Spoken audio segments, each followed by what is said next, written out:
안녕하세요. 네, 안녕하십니까. 예, 어제 힘드셨죠? 아이고. 업무 많으셔가지고. 자, 오늘은 이제 앙땡빵땅 2020 코리아의 그 교육 철학을 한번 들어가 볼까요? 네. 예. 한 말씀 해주세요. 예. 지금 그 교육 환경이라 그러면은 시각 문화 환경에서 국제 글로벌 그 교육 환경이라고 이렇게 정의할 수 있습니다. 그렇습니다. 근데 국제 글로벌 교육 환경에서는 유네스코에서는 교육에 대해서 국제 시민 교육으로서 그런 것들이 돼야 되지 않느냐라고 이렇게 많이 권고하고 있습니다. 네. 이 국제 시민 교육이라고 그러면은 자라는 그 청소년들과 학생들이 성숙한 상대주의적 가치관을 얼마나 잘 가질 수 있는가 이런 거에 이제 뭐 포커스가 있다 이렇게 볼 수 있습니다. 그러면은 이제 좀 국회의원하지만 한 세 가지 관점에서 네. 우리가 시민사관적 잔재와 사관이 있고 네. 전체주의적 국가주의적 교육이 있고 네. 이제 구도적으로 그렇지 않습니까? 네. 그것을 우리가 이 세계 시민사회 네. 이런 그 유네스코의 브랜드에 접근하려면 어떠한 노력이 필요할까요? 네.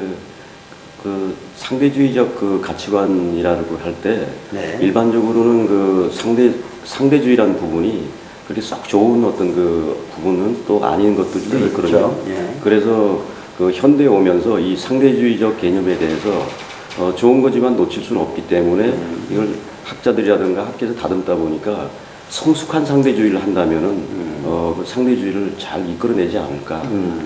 그래서 성숙한 상대주의라고 했을 때 상당히 거기에는 윤리적인 의식이라든가 윤리적 가치관들이 들어가게 됩니다. 네. 그러니까 교육적 노하우라든가 아니면 그 상당히 교육적 페다고지에 있어가지고 상당한 기술력이 또 들어가죠.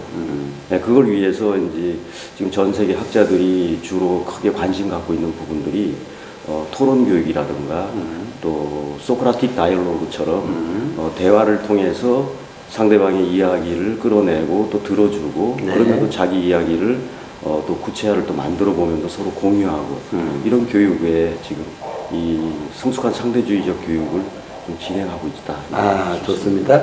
자, 시각문화 시대에서는 다양한 국제적 패러다임을 다루는 것이 교육이다라고 정의하셨는데 네. 미술을 통한 교육이 우리가 이제 쉽게 한번 접근해 볼까요? 네. 어떤 것이 있을까요? 지금 그 미술을 통해서 네. 금방 뭐 위원장님 시각문화 말씀하셨는데 미술 전반적인 교육 자체가 크게 시각문화라고 이렇게 좀 볼 수 있는데요. 그렇습니다. 일단 잠깐만 접어두고 이 미술 얘기를 조금만 더 하겠습니다. 미술에는 이제 뭐 그리기라던가 또는 뭐 만들기 또는 여러 콜라주 작업 이런 뭐 다양한 분야의 작업들이 들어가 있는 게 미술이지 않습니까? 그렇습니다. 그래서 그리기라던가 이런 또 그리기 중에서 특히 이제 묘사라든가 이런 부분들이 있는데 지금 요거는 결국은 한쪽 작은 부분의 영역에 속하고 전체적인 미술 교육은 다양한 학습들 또 교육들이 다 섞여서 이렇게 진행되는데요. 그래서 네. 총체적으로 보면 이제 시각 문화의 문화권의 수업들이 많이 진행되고 있습니다. 네. 그러면서 이제 시각 문화에서는 여러 패러다임들에 대한 접근이 이제 되죠. 그래서 어쩌면은 그 미술이 시각 문화를 통해서 접근이 됐는데 예전에 우리가 알았던 뭐 실기라든가 이렇게 그리기의 부분들은 이제 조금 그 부분적으로 좀 약해지고 네. 어떤 의미라든가 또는 상징에 관한 언어라든가 뭐 이런 것들이 이제 드러나는 그래서 이제 뭐 또 예를 들자면은 광고라든가 광고 같은 경우에도 우리 학생들이 그 광고에 관한 진위를 이렇게 의미를 추적해서 찾아보다 보면 아 이게 실제 광고와 진실은 또 틀리구나를 알 수가 있어서 사회에 대해서 현실적 감각을 알 수 있습니다. 그래서 이 시각문화 교육에서는 현재 뭐 사회에서 일어나는 어떤 그 현실에 관한 이야기들 다루기도 하고 또 국제적인 그 패러다임 같은 것들을 다루기도 하면서 학생들이 의식 수준이 이게 확장되고 또 글로벌적인 어떤 그 의식들을 여기서 만들어내거나 다룰 수 있는 그런 수업이 시각문화 수업이 진행되고 있습니다. 아, 그렇습니다. 자, 결국에 이제 미술교육은 자기 자신을 되돌아보는 교육인과 동시에 성찰이다. 이렇게 함축해 볼 수 있는데요. 네, 그렇죠. 예. 근원적으로는 우리 지금 우리가 앙땡빵땡 2020 코리아의 청소년의 그 교육적 역할, 미술 교육적 역할 이 지향점이지 않습니까? 네. 어떻습니까? 금방 뭐 말씀하신 그 부분이 사실은 결론적인 얘기인데요. 그 미술이라고 했을 때 이제 감상을 했을 경우에 뭐 피카소의 작품을 볼 수도 있고 또 뭐 고흐의 작품을 볼 수도 있고 또 저 멀리까지는 우리 선사시대 때 작품도 이렇게 볼 수가 있는데요. 그렇습니다. 감상자들은 그 작품들의 다양한 것들을 보지만은 그 속에 뭐가 담겨져 있을까를 유심히 마음속에 이게 새기게 돼 있습니다. 그러다 보면 그게 성찰하는 시간인데 결국은 자기 자신으로 돌아와서 자기 자신의 모습을 바라본다. 그래서 우리 앙대빵당에서도 지금 셀프 브랜딩해서 그 자화상에 관련되어 있는 그런 준비를 하고 있습니다. 그렇습니다. 예. 예. 그래서 의미 추론에 있어가지고는 지금 현재 진행 중이기 때문에 일단 큰 그 뭐 테마를 던져놓고 일을 시작해 가다가 현실이라는 거는 계속 또 새로운 뭐 풍파가 들어오듯이 또는 새로운 것들이 계속 뭐 이렇게 진행돼 들어오듯이 더 좋은 아이디어들이 이제 계속 이 콘텐츠에 들어올 겁니다. 네. 그래서 이 자화상을 통해서 우리가 찾아낼 수 있는 더 큰 의미들이 이제 나오게 될 텐데요. 이 학생들에게 접목해서 좀 또 자기 성찰의 시간이 될 수 있도록 좀 만들어 가려고 그렇습니다. 하고 있습니다. 일단 이 교육 부위는 끝도 한도 없는 우리가 반드시 교육에 끝도 한도 없죠. 짚고 넘어가야 하고 고뇌해야 될 영역이 아닌가 생각합니다. 자, 또 하나의 텍스트가 이렇습니다. 그 우리 앙땡빵땡 2020에서 스타 마케팅을 해야 되겠다. 작가를 브랜드로 만들어내야 되겠다. 뭐 이런 계획이 있으신데 어떻습니까? 네. 그 한마디로 제가 좀 일축해서 말씀을 드리면 총대를 맨다 이렇게 좀 말씀을 드리겠습니다. 그렇습니다. 그 뭐냐면은 어떤 문화에 있어서 이 문화를 이끌고 가는데 문화운동가라든가 이런 분들이 있지 않습니까? 네. 그런 부분들이 사실은 그 표현에서 총대를 메고서 앞장을 서서 끌고 가기 때문에 하나하나의 문화 꼭지들이 또 열리고 또 새롭게 개척되고 뭐 그래서 미술에도 이거를 갖다가 접목해서 스타 마케팅 같은 경우에 이제 접목을 해보면은 어떤 작가 한 분이 총대를 메게 된다면은 그분에 관한 이야기, 작품에 대한 스토리텔링이라든가 다양한 또 내러티브가 알려지고 그러면 감상자나 아니면 또 그 사회에서 이 그 작가에 관한 그 이야기에 공감을 하면서 네. 관심이 또 이렇게 좀 올라갈 거다. 그렇다 그러면은 이게 문화 주변에 또는 다른 부분에 확산이 돼서 네. 다른 작가들에게도 또 관심이 돌아갈 수가 있고 그렇죠. 또 관심이 돌아간다는 건 또 다른 작가들이 궁금해지는 거예요. 그렇습니다. 궁금해지면 아, 저 작가는 그렇다면은 어떻게 이렇게 작품을 하게 됐고 어떤 사람인가 이 궁금증들이 이렇게 확산이 되면은 아무도 없어서 허허벌판이었던 곳에 스타 작가 하나가 있음으로 해서 그가 관심을 받음으로 해서 그 주변에 있는 다른 작가들에게도 관심을 또 쏟게 되고 그래서 미술 문화가 활성화되는데 이 스타 마케팅은 또 한번 해본직한 그런 마케팅이 아닌가 이렇게 생각합니다. 그렇죠. 그러니까 뭐 조금 앙땡빵땡도 브랜드 스타 마케팅 기법 아니겠어요? 예, 다 저희가 이제 그 추진이 다 들어가 있고 네. 추진 중에 있습니다. 또 그렇죠. 결국에 이제 요새 대유행하고 있는 이제 스토리텔링 기법. 네. 이걸 어떻게 그 진정성 있게 연출해내느냐 이게 굉장히 어려운 난이도가 있을 텐데. 그렇죠. 근데 우리가 이제 위원장님하고 이제 이런 대화가 다른 또 일상적인 대화가 아니라 어쩌면 작가들도 이제 뭐 듣고 계실 텐데 네. 지금 스토리텔링에 관한 부분은 사실은 기업적으로 넘어오게 된다면은 정보와 관련된 거거든요. 그렇습니다. 그래서 현재 2000년도부터 중국에서는 그 작가와 예술가들에 관한 데이터베이스를 상당히 많이 구축을 하고 이 데이터베이스와 작업을 통해서 미술과 예술 산업이 부흥이 됐다고 볼 수 있거든요. 네. 근데 이미 뭐 벌써 2000년도부터 데이터베이스에 관한 논의가 있고 그것이 정립이 다 돼 있는데 그렇습니다. 근데 작가들은 또 한 걸음 항상 또 우리 작가들은 템포가 좀 느린 부분이 있습니다. 뭐냐면은 너무 또 예술 활동에만 이렇게 집중하거나 치중하고 있지 않나 이런 생각인데요. 자기에 관한 정보를 많이 많이 만들고 생산을 해내서 정보를 제공한다면은 예술 사업을 하는 데 있어서도 그 정보가 매뉴얼화가 돼가지고 많이 퍼뜨릴 수가 있고, 또 감상자 그룹에서도 이 정보라는 것은 그 작품에 대해서 또 좋아하게끔 하는 그 공간을 만들어 가지고 끌어들이는 어떤 그 유입할 수 있는 그 큰 에너지가 되거든요. 그래서 스토리텔링이라는 부분이 작가의 작품 세계를 꼭 논하거나 이야기하는 부분도 있지만은 하나의, 저는 이제 그렇게 보는 거거든요. 이 작가에 관한 매뉴얼이다.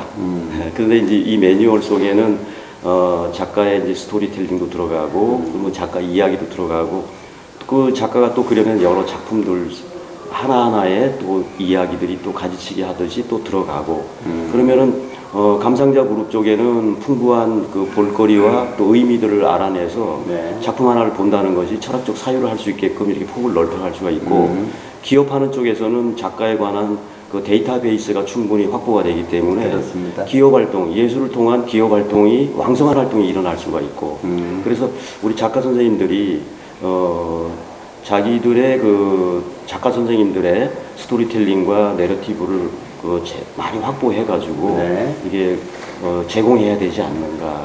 예, 아까 이제 그 말씀 중에 성격 규명이 그 미술, 사업, 산업 이렇게 언어를 이제 표현하셨어요. 근데 요렇게 보면 이게 개념적으로는 이게 마케팅이, 또 기업적으로 보면 브랜딩입니다. 그렇죠. 이게 전혀 다른 개념이죠. 근데 이제 우리는 아티스트이기 때문에 이제 스타 마케팅이라는 이런 언어를 사용해서 접근하는데, 궁극적으로는 이게 냉혹한 세계입니다. 아, 냉혹해요. 그렇죠. 궁극적으로는 이게 스타를 만들어낸다는 것은 선의적 구조보다는 경쟁적 구조를 염두에 둬야 된다는 거죠. 그렇죠. 어떻게 네. 봅니까? 경쟁이라는 거는 그 자율 경제 시장에 있어서 경쟁이라는 부분이 말 그대로 앞에 선의적 경쟁이 된다면은 네. 그 안에서 경쟁을 넘어서 우리가 예측하지 않았던 좋은 결과들이 또 나올 수 있지 않습니까? 그렇습니다. 그래서 경쟁은 필요한 것 같습니다. 그러니까 이제 궁극적으로는 이렇죠. 우리가 훌륭한 작가를 발굴한다. 훌륭한 작가를 발굴한다. 예, 이런 측면도 우리가 신선하게 접근해 볼 필요도 있지 않겠습니까? 그렇죠. 바로 이제 그 말씀이신 것 같은데, 하나는 이제 사업이라든가 마케팅 전략으로서, 그러니까 이제 인위적으로 네. 만들어낸 스타 작가가 있고, 네. 하나는 정말 순수하게 접근했을 때 발굴, 네. 좋은 작가를 참 찾아야겠다라는 발굴 정신이 있을 때, 좋은 작가가 나타났을 때 그 그렇습니다. 작가를 이렇게 오마주해주고, 그랬을 그렇죠. 때 순수한 입장에서 이 스타 작가가 발굴되지 않느냐. 그렇죠. 스토리는 이제 그 자연스럽게 따라붙는 과정에 불과하고, 그렇게 이제 구현될 수 있고, 어떻든 간에 이제 정의할 수는 없지만은 우리 앙땡빵땅 2020 코리아에서는 스타 마케팅 프로그램이 브랜딩하고 같이 양수레로 걸어가는 숙명적인 과제 아니겠습니까? 예, 그렇습니다. 앙대빵당이란 자체도 이제 브랜드고요. 그다음에 이 브랜드에서 누가 그 자리에 이제 또 이게 등극이 될지 모르지만은 네. 어떤 작가가 분명히 이렇게 나타날 것 같습니다. 네. 또 저는 뭐 분야를 항상 나눌 때 특정 분야를 보지 않거든요. 네. 예를 들어서 똑같은 풍경을 그리더라도 그 감성의 깊이라든가 표현의 방법에 따라서 다른 풍경이 될 수가 있거든요. 그래서 네. 똑같은 미술에서도 이 여러 스타 작가들이 아마 이렇게 또 발견돼서 그 뭐 금방 말씀하신 그 순수성이죠. 발견돼서 스타 작가가 나오지 않을까 이렇게 봅니다. 그럼에도 불구하고 이제 우리 피카다리 국제미술관에서는 그와 같은 일을 우리가 허브 역할도 하고 플랫폼 역할도 하고 인큐베이터 역할도 하고 창조자 역할도 하고 이런 그렇죠. 그러니까 그게 이제 기존에 분명히 이제 숨겨져 있는 보석과 같이 스타 네. 작가들이 많이들 계신데 네. 또 작가들 스스로는 또 본인 또 스타 작가인지도 모르고 네. 그런데 어떤 영역을 만들어 놓고 네. 그러니까 시장이 있어야지 경제가 이렇게 시장 경제가 활성화되지 않았습니까? 그렇습니다. 그런 것처럼 이 작가들에서도 기존에 있던 어떤 그 패러다임의 시장성이 아니라 스타 작가가 들어올 수 있겠거나 아니면 만들어질 수 있는 환경을 만들게 되면 스타 작가가 나타나게 되고 또 시장은 스타 작가를 또 포함해가지고 활성화될 수 있는 여건이 생기거든요. 그러니까 여건을 우리는 일단 조성하려고 그런 거죠. 그렇습니다. 자, 피카다리 아트프라이즈 2019가 곧 12월 20일이면 이제 축제가 열리기 시작하는데 네. 이것도 하나의 그 스타 마케팅의 전조 아니겠습니까? 네, 그렇습니다. 요거 안내 좀 해주시죠. 예. 네. 먼저 우리 피카드리 그 아트프라이즈는 앙대빵당 2020 코리아의 여러 콘텐츠들이 있습니다. 그렇습니다. 그 중에서 첫 번째 그 꼭지가 되는데요. 네. 앙대빵당 2020에서는 그 도전과 창의적인 정신을 근간으로 해서 여러 그 문화 사업들이 연계가 돼 있거든요. 네. 그래서 피카드리 아트프라이즈를 통해서 그런 것들이 어떤 것이다라는 걸 조금씩 이제 보여드릴 수 있도록. 거기 뭐 지금. 네네. 그렇습니다. 네. 예. 자, 오늘 그 스타 마케팅, 그 다음에 청소년의 교육에 대해서 우리가 앞에 스토리를 이끌었는데요. 마무리해 주시죠. 네. 네. 오늘 교육과 또 작가 마케팅에 대해서 이렇게 말씀을 나눴는데요.